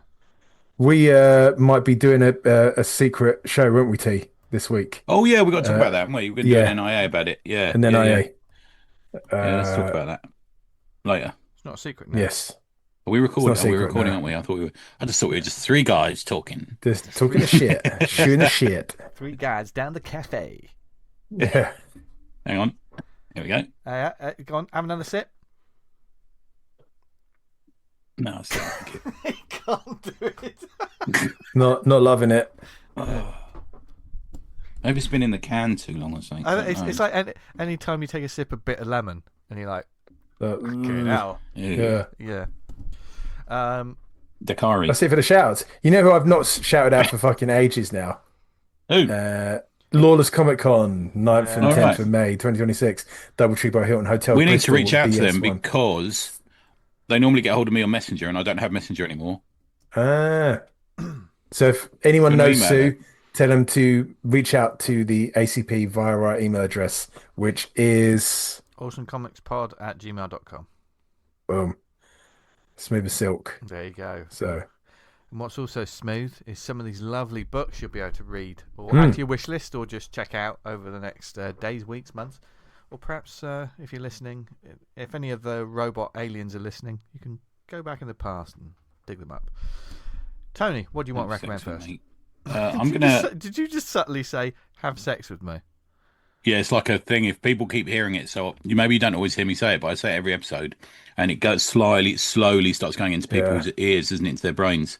And when they see me, they then want to have sex with me. It's like a sort of. Do you want me to have sex with you the next time I see you? Well, I'm not saying no here and now, but mostly I meant it for the listeners. I'll quote my. I mean, pardon the pun, but you've made a rod for your own back there. Let's hope. I'll quote my Scarface line. So don't you ever try fuck me, Tony. Sorry. Don't you ever try fuck me. Oh, Kick us off, Tony. right. My first one is by Maladaptive Press, which is a new gig. Started up. I think this is their first comic. It's called Squareface Diaries. Now you may recognise that title as a comic by pod favourite Dan Hughes. Yeah. Yeah. But it's what he's done is he's sort of outsourced it amongst his little crew. It was going to be, I think Paul Court-John was going to do it first, and in fact, on the inside front cover, Paul Court-John kills Dan. But then it's taken over by the third one of one of the other Black Ink comic guys, Dylan Henty, who I'm also a massive fan of. Those three guys and everyone at Black Ink Comics actually I'm big fans of, and I'm really enjoying what they do. But the concept was started by Dan, and it's been continued in this comic by Dylan Henty, and it's a panel a day. So Dylan has done it for a whole year with no script, no planning, and no revisions. They're the kind of three rules. And what's come out of it is fucking great. I'll be honest with you, really good. So Maladaptive is a new small press publisher from them. They're still with Black Ink. I think they're still doing stuff with them, but this is sort of slightly longer form stuff. And it also comes with a little zine, the Maladaptive Press, which is a little essay in a comic written Awesome. and drawn by the guys. I think this one's by Dan. He's got a lovely writing style. He just like the rest of the Black Ink that gives zero fucks, which I kind of like. Yeah, hell yeah.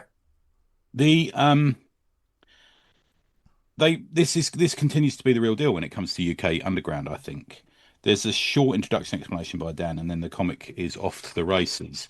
And increasingly, as you read it, you begin to think this is getting crazier. It's just increasingly getting crazier as you go on. And where Dylan really finds his feet after a few pages, and it just, "You're not my dad, you're not the government," is one of the lines that initially made me laugh.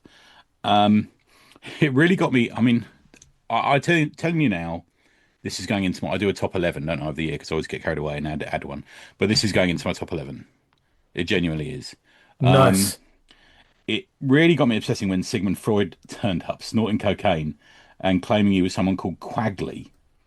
And they're suddenly in this sort of creepy diner, and they're in a booth, and Freud has ordered a few thick lines of Gianluca Vialli and a photo of his mother to stroke. "This vitamin powder keeps me on track," he says. And then he takes the protagonist, who he calls Frank Wilson, to this street called the In-Between Place, which is a very sort of new wave fantasy, sci-fi channel, conspiracy theory, TV series that none of us ever watch, called The In-Between Place. But what the protagonist in this is, he says, what is this fucking nonsense? Everywhere is an in-between place. And it just made me laugh. And it constantly sort of just chops your legs out from under you. We get a child sexual predator with a mini chainsaw, but Freud goes in large on him and he fucks him up using the power of the id. And he beats him up, and each strike is another theory from sort of Freud's book and Jung's book of castration anxiety, and he punches him in the balls. And he says oral fixation, and he punches him in the gob. And it's like this. It's just really well done. But it doesn't come across as this sort of pseudo intellectual thing. It's just like crazy. It's like a Zappa song in a way, but funnier. There's a guy called Henry Tunamelt, who I think is the best name in comics. Ghosts, nightmares, dead parents who look like worms. There's the big commentary on rampant consumerism early on in it, and it has a social contagion. There's a man who's sort of semi-regular character who turns up and he's got a goldfish in his head. Peyote, self-realization, effects of too much internet, absolutely fucking bucket loads of just violence, cutting people open, killing people, literally looking inside someone's head. Spacesuits, zap guns, spaceships, space sharks. One of my favorite bit. There's a really Python bit where somebody's getting attacked. There's somebody in a fight and someone attacks him with a pointed stick. Do you know that? Do you know that Python sketch? He goes, "Today we're going to prepare yourself to be attacked by a bunch of bananas." And he goes, "What about a pointed stick?" Like that. I think that's where that comes from. Body metamorphosis, happy and sad ending because he sort of fucks with you at the end. So much more. It's lovely that this is just a panel a day. I mean, I think it's something that a lot of our listeners kind of could do. It's almost like Inktober or something like that. But if you, I think what they've done, Dylan and Dan, and to a certain extent Paul as well, they've allowed themselves to sort of explore. And when you've got the confidence of 200 panels behind you, you know that you can go on to do this. Some of them aren't panels. There's a couple of full-page spreads. If you're on the Slack, you saw I posted them yesterday. There's a couple of people went, "Oh, who's this dude?" Because not really interesting stuff. There's a real wackiness that immediately jumps from the formatting and the style of this creation sort of thing. There's a gorgeous use of personality in it. Dylan's got a real idiosyncratic style, and I don't know who to compare him to. It's, to me, if I was younger, this would be like discovering the Young Ones TV series. Right, okay. There's a touch of that. Do you remember in the Young Ones, there was talking rats and all sorts of things, wasn't there? Man, it's fucking real anarchy. Flights of fancy. Yeah, in it. So absolute brilliant ride. Goatshead.bigcartel.com or Maladaptive Press on Instagram. DHNETY. DHNETY. So it's a changing of his name. .bigcartel.com, DHNETY on Instagram. Junked Comics, you can find loads of their stuff as well. Dan Hughes is at Dan Hughes Art.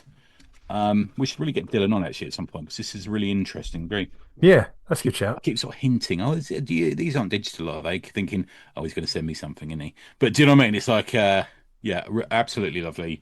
One of those small press guys I'm bang behind at the moment. Yeah, good stuff. There you go. Squareface Diaries. Nice. My first one. My one this week is from Mad Cave Comics. Cool.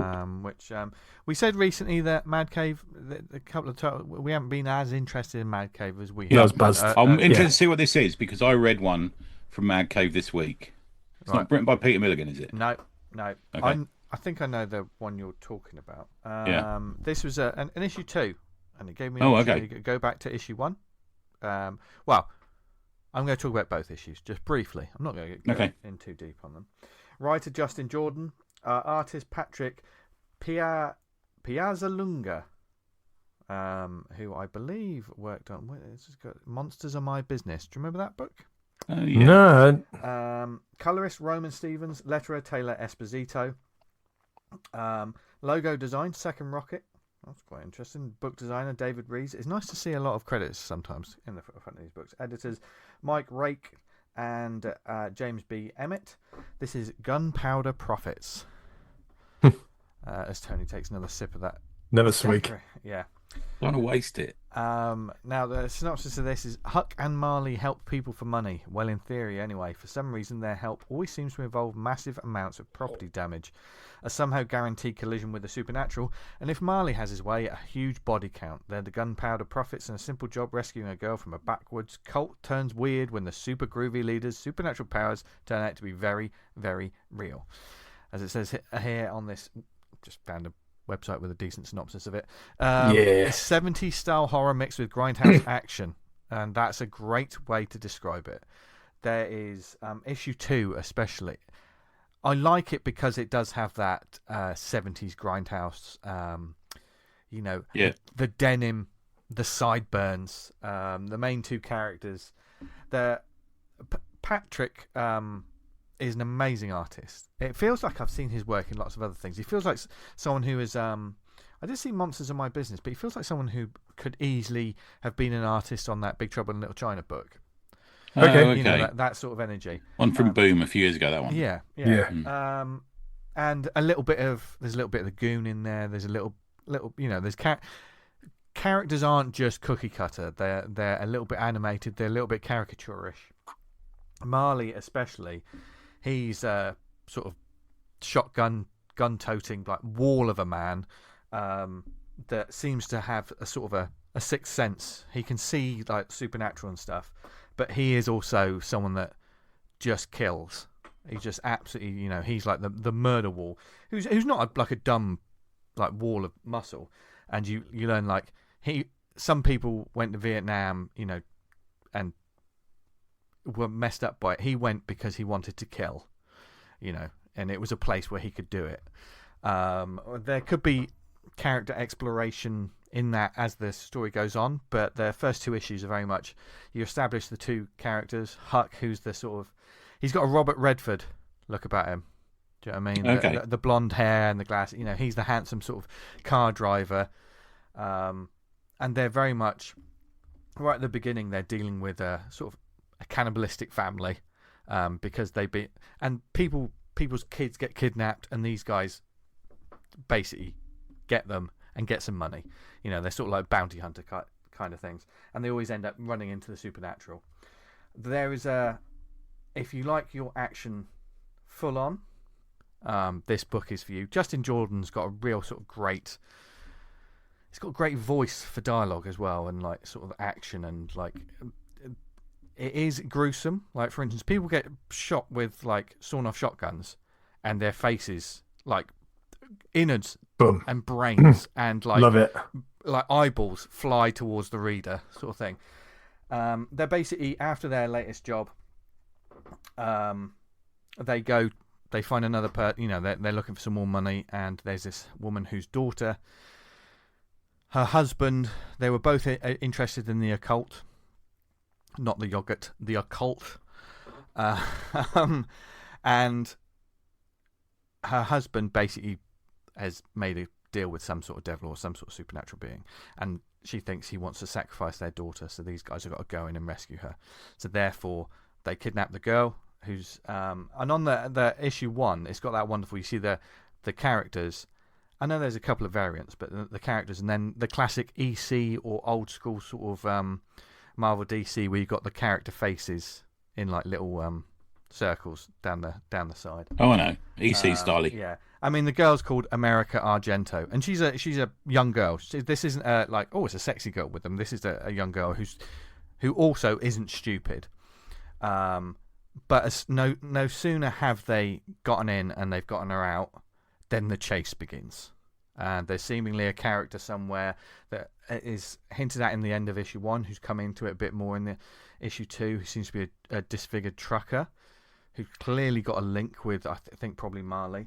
Issue 2 is a car chase, basically, and a bunch of bikers hired by the cult are chasing after the car, and it is almost like if you put on Freebird, and it'd sync up. It would sync up. It's just fucking brilliant. I by the end of it, I was like, this is really, as well as the cool action, there is some character building. It's also fun.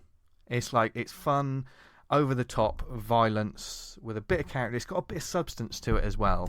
It is get the popcorn, get your pizza, get your daiquiri, and sit down and once I started issue 1, I just went through it. The only shame about this was issue 3 isn't out till December. So, I caught up pretty quickly. Do you know what I mean? Only a couple of weeks ago. Yeah. Only a couple of weeks away. But it's just really, really good. So it's got that kind of I know it's a Mad Cave book, but it's got a Dark Horsey vibe.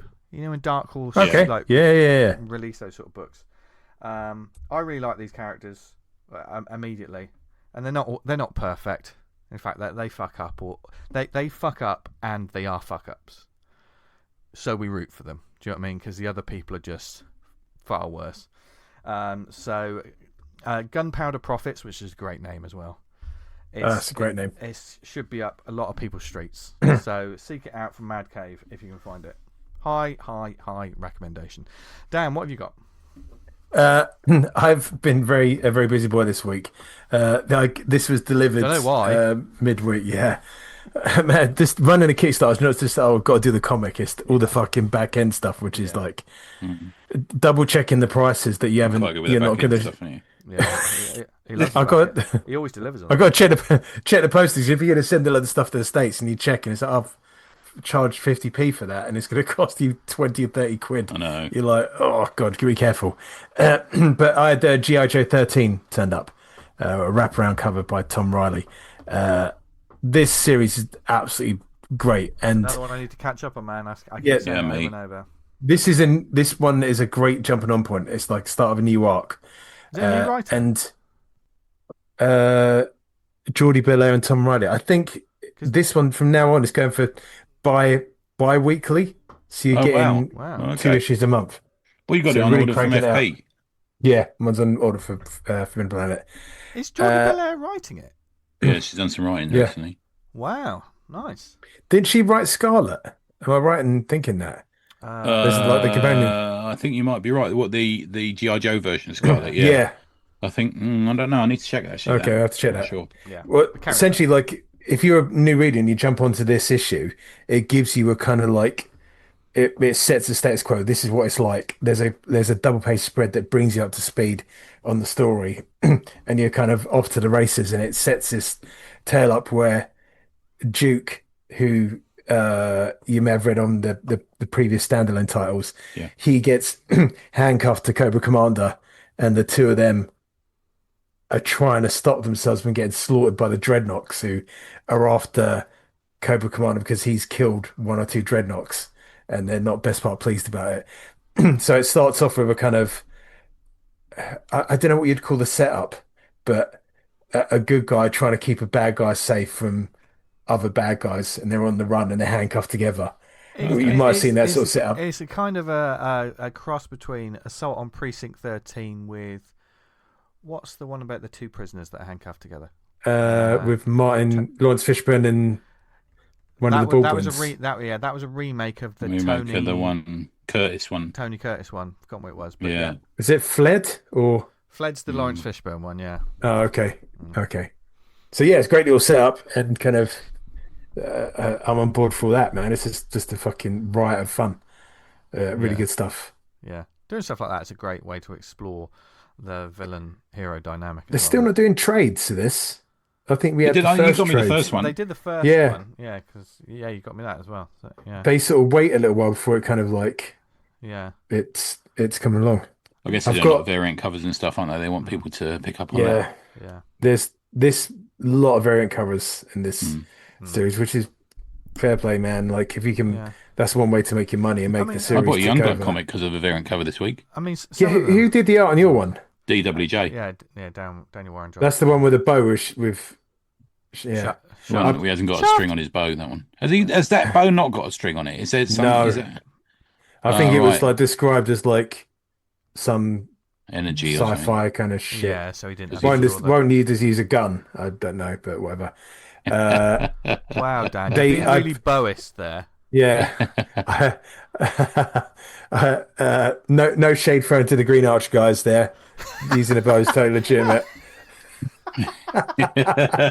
You fired one in the garden. We saw you. Yeah, I did. Yeah, I've got I've I built up a little arsenal next to my bedside in case sort of someone decides not to or decides to break in. I can aim at them with a bow, but probably not hit them. So stagger out of bed 3 a.m. in my underwear, go, what the fuck is going on? Yeah, And try and scoop up a bow arrows and arrow. falling everywhere. Fucking hell.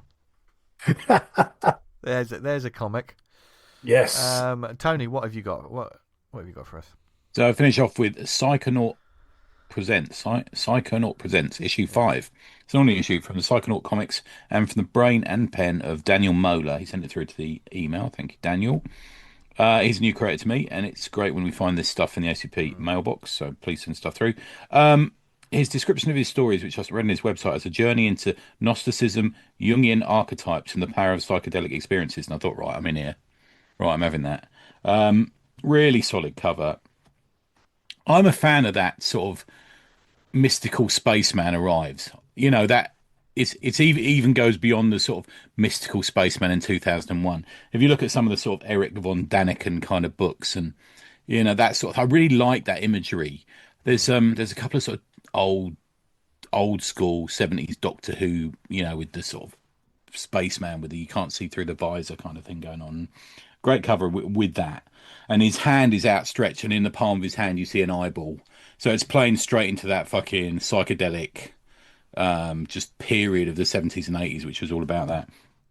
And there's a number of stories in this, and it really reminded me, especially the first story, a little bit of early Brian Talbot. If you know, when he was doing his sort of freak out, trippy kind of stuff. And there's a little bit of the 14 times, and maybe because of that, there's a little bit of Hunt Emerson there as well for me in this. He's American, so I'm not sure if they are actual genuine influences. The first story is kind of a little bit of a polemic on modern life, really, which I kind of like to see occasionally. And it's my favourite. It's a mixture of colour, and so the spaceman's in blue, the spaceman Psychonaut, and the rest of the stuff is in black and white. So if he does something, it has an element of colour in it. At one point, he sort of puts his hand up, and these sort of snake-like tendrils come out, and they've got an element of colour to them. But the person he meets in it is in black and white. So he's sitting in his chair. He's got his feet up, and there's a picture of Crumb's Mr. Natural looking down at him, or he's sitting at a desk reading a newspaper, and one of the titles in the newspaper is Indie Comics with an X for real. So there is a Crumb-esque quality to a lot of this, and there's that little homage to it. And his customer has got a very Crumb-esque name, Woo Woo Bentley, and he's a skinny, bearded, hippie, man-bunned dude who's trying too hard to hit a certain vibe, I'm going to say. And he's bit-belled, and the spaceman, he clearly knows it. So there is a bit of a Mr. Natural about it, actually, because that's kind of a little bit Mr. Natural kind of knows. Okay, yeah. And he says he wants to reach this sort of like inspirational psychedelic point of living, and he says to him, you know, basically, you shouldn't always wish for things because you'll get them. And there's all sorts of things appear as part of this story: demons, good and bad realities, snakes, tendrils, birthing. There's a snake and a tendril that births a grey alien out of it. So you can see where you're going with this. It's got that real sort of crazy sort of bad trip quality to it, but looks beautiful. It even pulls his head off, not like that. And Woo Woo is eventually shit out the long anus of an unseen alien. And he says to him, so what do you say, Woo Woo Bentley? Still getting high on that mindfulness bandwagon. So you can see there's a little bit of satire there. You remember how mindfulness was the thing for about 5 years when everyone fucking went on about it for ages, didn't they? And then there's a number of other stories. You've got The Witch, you've got Tree Goblins, and The Smiling Man. And they mostly all deal with childhood and how things haunt us from when we're kids. Not as much in the veins of what I would want. I really wanted, like the first story, the rest dealing with the kids, they're very well made. Just personally, they weren't as good as the first one, but still very, very well made. There's also loads of other stuff, one-pagers, pin-ups. There's a page on the difference in how you feel about art versus artsy. How we interpret art and stuff like that. He's super prolific, this dude, Daniel. I'm very tempted to get some of his other stuff. Daniel Moeller, if you have a look on our emails, the comics on there. but he's got some other of his titles. He's got Broken Chalice, Side Strike Mind War, Vision Tales, Oracle. If you go to Daniel Moeller, Moler, danielmolerweb.com, you can find it. He publishes. I've had too much to drink. He publishes comics with Aaron Conaway, which is aaronconaway.com. If you go there, it's currently a crowdfunder. I should have said that right up front. I'm not sure. From his email, he says it's a Kickstarter dropping in December, but I looked on it and there appears to be crowdfunder. Crowdfunder.com is the website. There appears to be one going on there. So you can go on there, crowdfunder, and look up Psychonaut Presents issue 5, and you'll find it. But sorry for yawning; it's been a long day. But there's no reflection on this book because it is really good. I think the first story, I would like to have seen it.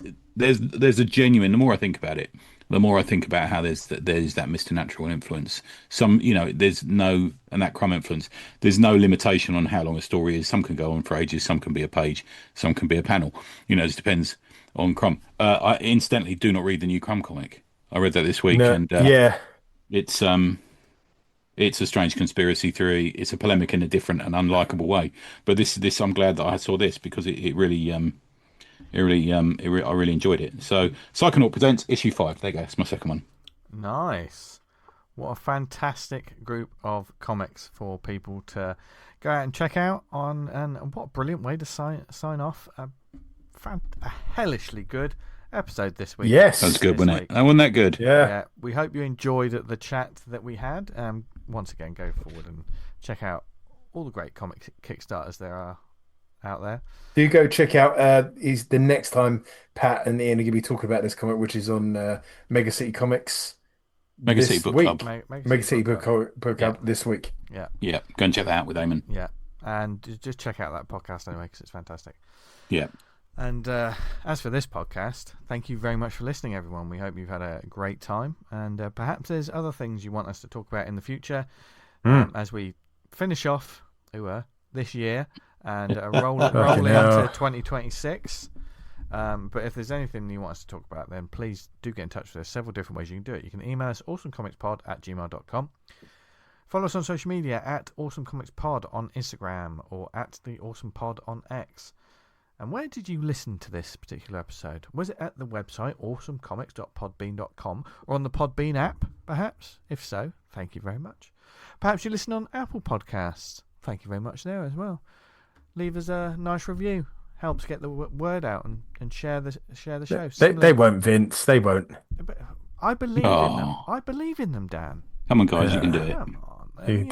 Prove me wrong. They can also do it if they're on Spotify. I know you won't. Stitcher, Podnose, Podknife. What are the networks we're on, Tony? We're on the Pod Network. How's this for a storyline, right? A story idea. It opens with Albert Fitzwilliam Digby. He bites down on a tooth, right? And the tooth's got poison in it. But everyone dies. The end. I mean, do you type that in the URL? Yeah. Or is because that's... quite a long one. I mean, if there's a place where people can copy and paste, it might be easier to get to that network that way. I'm in their brains now. Don't need to. Perhaps they could check the Substack. We might link to it on there. God, he really Good is idea. in our brains, though, Dan. Because next time I'm going to make love to him. I don't make love. You don't, but I'm I going do. to tell you this one time, Tony. Don't fuck with me. Don't fuck me. Don't fuck me. Don't ever try to fuck me. I'm sorry for my drinking this week. It's been irresponsible.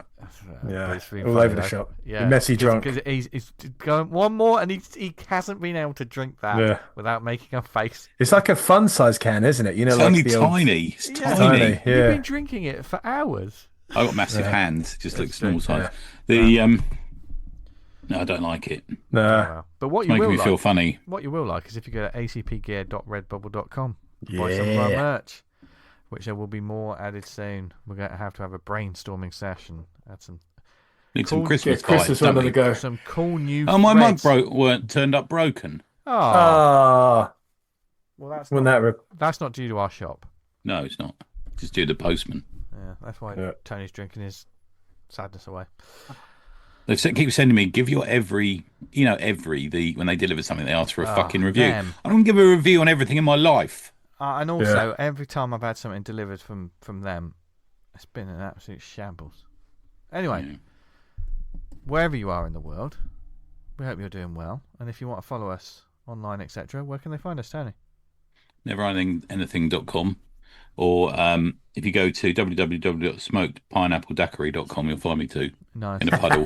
That's probably another kind of website as well. Dan, where can they find you? You can find me on Twitter at Vanguard Comic, and you can be Vanguard at vanguardcomic.com. And obviously, you can back Vyper on Kickstarter. Oh, I can't fucking speak English. You can back Vyper START. Yeah. On Kickstarter now. Yeah. Although I will say, Dan, that no, I'm not going to get into that. There's a whole Vyper discussion that Dan was ranting about on the WhatsApp. Oh man, yeah, I don't want to turn some people off. Are pedants. Yeah.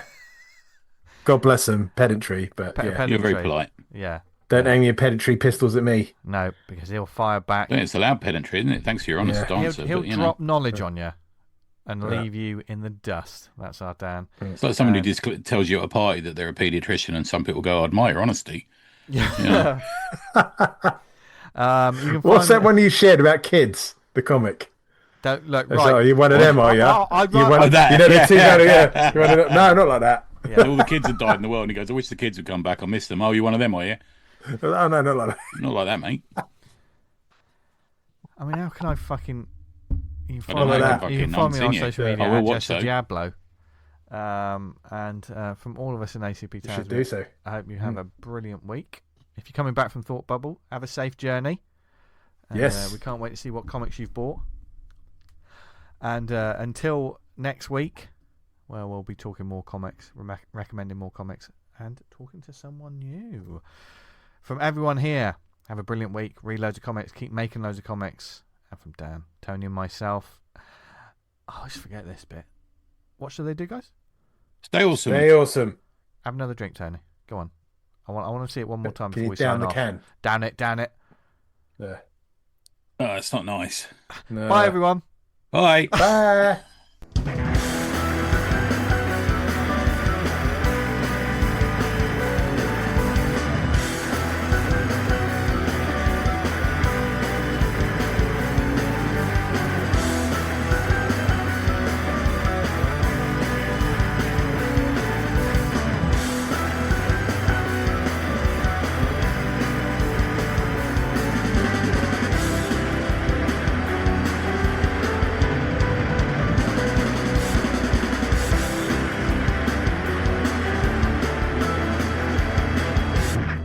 Don't know about you, but I am extremely Tony. Start again. Why did you drink before? You couldn't help but go. I don't like it. I don't like Why are you drinking it? Because otherwise I'll have to pour it out. I don't want to. Yeah. It's a present. Just take one for the team. That's no way to fucking live. It's the only way.